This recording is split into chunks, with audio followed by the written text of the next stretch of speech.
No, I just wanted to say that, my trajectory was really... Keep, please. What's up?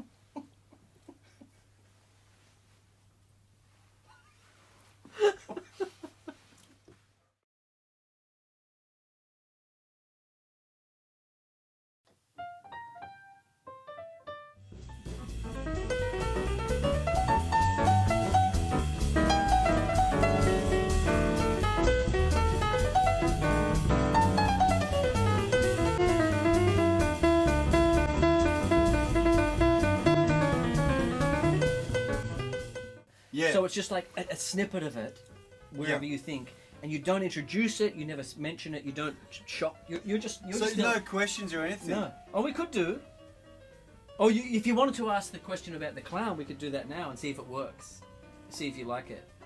Yeah, I don't know. I like the subliminal thing as well.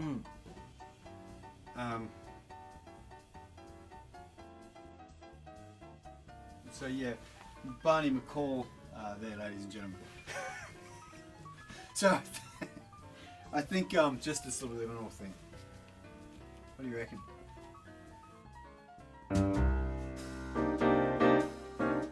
My introduction here for Barney Mcall was going to be a pretty simple one. A Grammy-nominated jazz piano player who has played with some truly wonderful musicians. But before I recorded this intro, I thought, well, I better Google him and get a bit more info. And that's when I came across his Wikipedia page. So after having my mind blown by just how prolific he is, not to mention the amount of awards and acclaim that he's received over the years, I started to write this introduction. But alas, I abandoned it. And I thought, the best way to introduce this great guy is, well, to talk a bit like this while I scroll through his Wikipedia page. Barney doesn't blow his own horn, so to speak. His humbleness and wisdom is clear in this interview, and what I truly respect about him is his lust to continue learning, to unlearn, and his ability to speak so transparently. Here is Barney Mcall.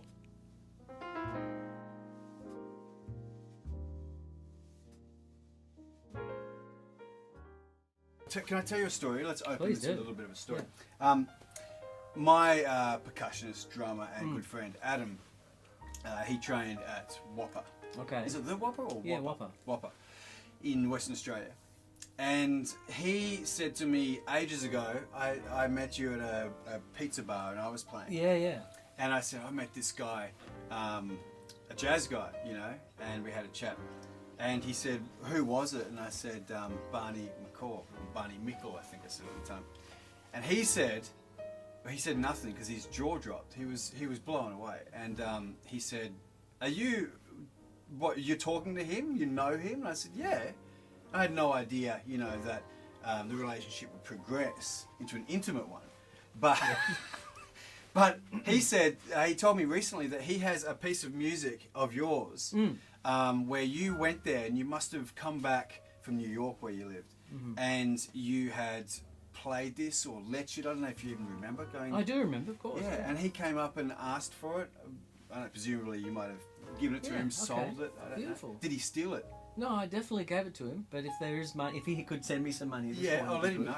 Hey, I wanted to ask, where was your career in when you were 21? Did you even, I don't know, you were playing pianos, I guess. Look, I was, I had just finished the College of the Arts, and, first year into the College of the Arts was debaucherous because I'd come from a very sort of sheltered existence in Mooroolbark, eastern suburbs of Melbourne. Right. And then I moved in a group household with all these musicians, and a lot of atrocities were perpetrated in the name of freedom and fun. But then Doug DeVries, who's a guitarist who was at that time playing with Vince Jones, and he said, Vince's piano player left, you want to do the gig? And I'm like, what? And so I did Vince's gig, and that kind of changed me because those players were so good, and it made me feel like maybe I can be good, and that's when I stopped, drinking and, whatever else. And that's where I was, and I was already touring with Vince, and so I went to New York. I went there for 6 months, came back, played with Vince again. And I was kind of using Vince to sort of as a stepping stone to get money and go back and forth to New York. I had played here with Vincent Herring. He toured to Australia, so that was one person I knew. And when I got to New York, I was living in a youth hostel, and I called him from the hostel, and he said, "Okay, Barney, come and visit me. Take the 2 train to Grand Army Plaza. Take a left on Sterling. Click."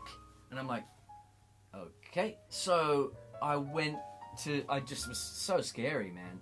Got on the train, went all the way into Brooklyn, just followed my nose until I found Vince. And then he took me into 42nd Street and 8th Avenue. And we went for a walk, and he said, "Hold on to your wallet, man." And like, there was hookers and drugs, and it was chaos at that time. It was so full on, and I didn't know anything about New York. So what I was seeing, I thought that was the whole of New York. Yeah. And I was like, holy shit. I remember going through one of those revolving doors, and I'm from Muralbark, and I get in the revolving door with Vince in the same one, and he's like getting all sort of flustered, and at the other end he goes, "Next time, wait for the next one." Like...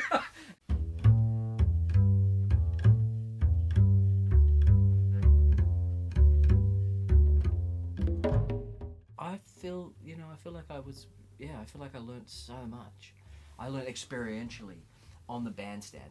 You hear Gary Bartz play, and then you have to play. You better fucking play something. Yeah. So I think I learned this narrative thing. You better be able to say something. So that was what a gift. Absolutely. Wow.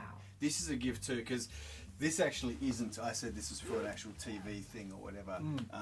It's actually not. It's just me being creepy, And what? I noticed you've got 2 or 3 pictures of me on the wall there, and some of them have some of them are crossed out, some of them are torn up. Yeah. And some candles. Yeah, there's I don't know how who took those pictures? Binoculars doing that. And why is there that's weird. What are you willing to give of yourself as far as an artist? That's the question? That is a question. What am I willing to give of myself? What I will say is that through learning about myself and learning as much music as I can, on a really scientific level of taking things through all the keys, learning devices, learning colors, almost like learning to mix colors quickly on a palette. I spent my whole life doing that. Doug DeVries, the same guy once said to me, maybe 5 years ago, he said to me, "I've come to a stage in music where it's like just watching the waves come in. Every wave is different and they're not predictable."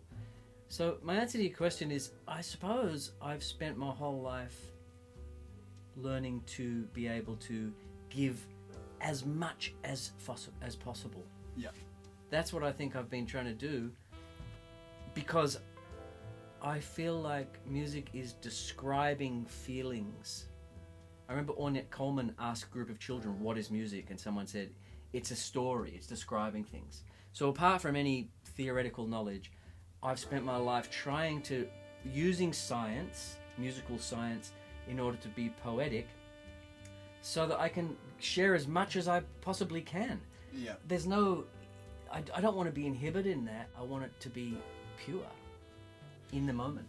I started playing music because of listening to Black American music. Yeah. Let's just be frank. I have been influenced by Black American music. That's the deepest place that I've ever found. The thing is that I started out listening to black music, and that's the deepest shit that there is. And not only that, all music comes from Africa.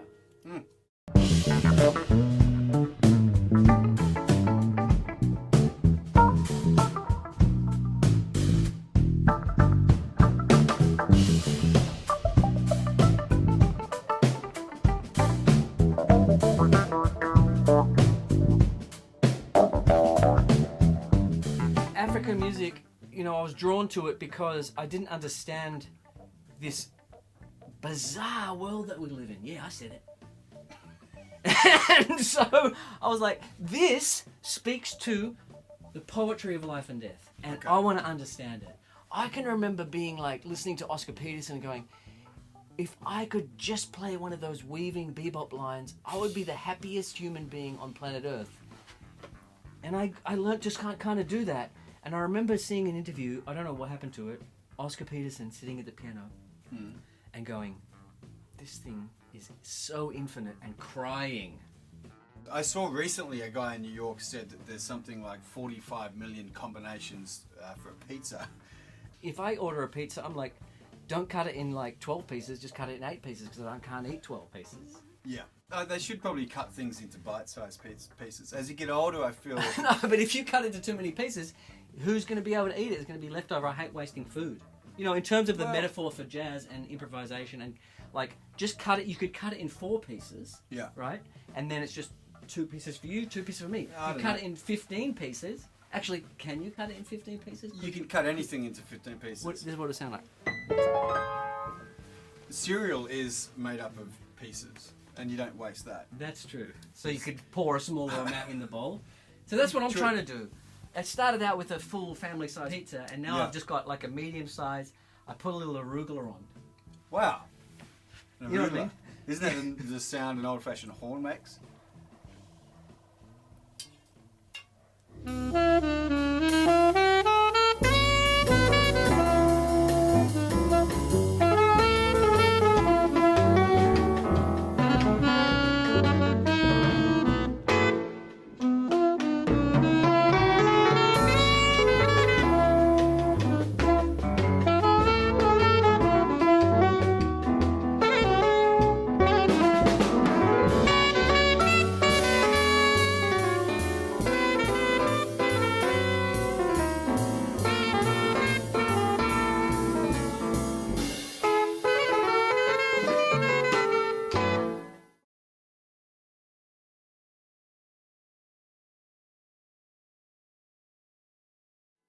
When they say about creativity and mental health, how it's linked, it is, right? It's definitely. Well, how do you define either term?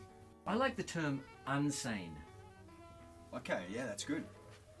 Yeah, I really like. It means that what's considered insane by the powers that be, by any power structure, by conservative people, by people who have fear, by people with so-called knowledge, anything that they deign to be insane is very possibly unsane. I used to go in New York to this, annual exhibition of outsider art, and to me, I'm just so moved by that power of that transmutation of these things that don't have words and are not in a box, you know? Yeah. So it's a really, really nuanced, complex thing that you're asking about.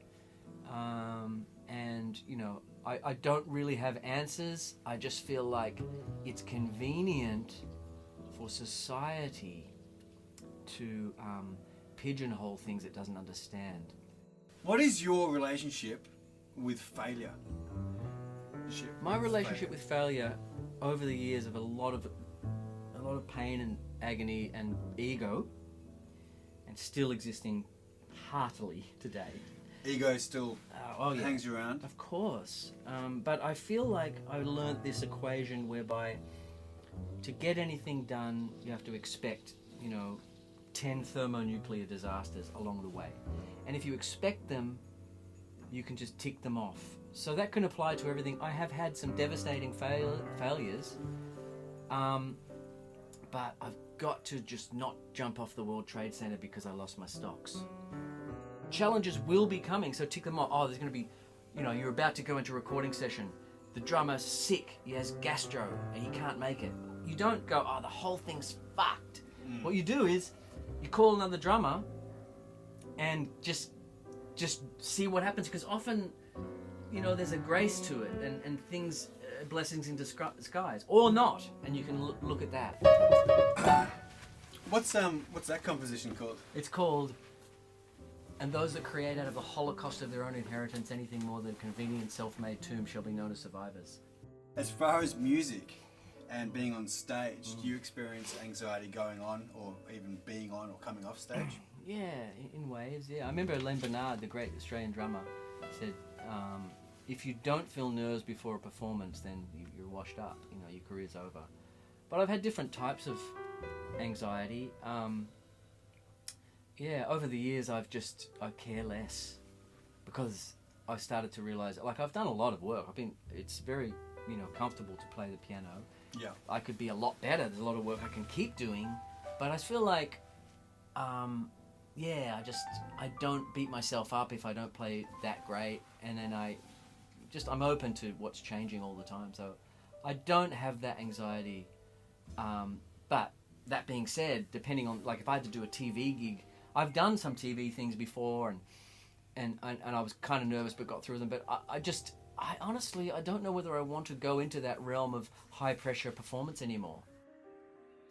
Like, I've done the Letterman show, and I've done big live concerts and stuff, and I just don't want to go through that anymore. So in a way, maybe I've just decided these stressful situations, I don't care to do them anymore. Yeah.